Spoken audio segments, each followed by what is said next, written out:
बहुत ही खुशी कि आज एत सुंदर टाइटल गोटे आशिक दीवाना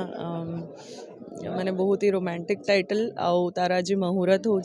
वेरी मच ऑनर्ड कि आउ थे दिलीप सर सहित काम करने को मिलूँ एंड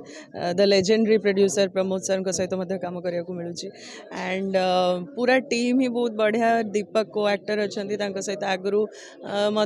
रियलिटी शोज है स्टेज शोज है गोटे फिल्म भी आम सिद्धार्थ करूँ जोटा कि बहुत जल्दी रिलीज हो पवित्र बंधन ता बाद यही आज आशिक दीवानार मुहूर्त अच्छी तो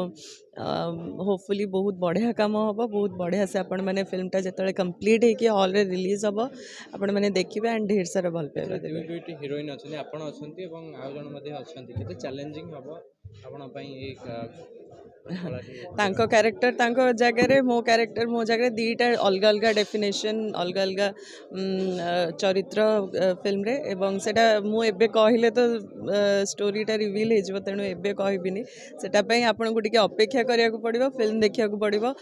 जे काହାର कौन चरित्र अच्छे और कौन पई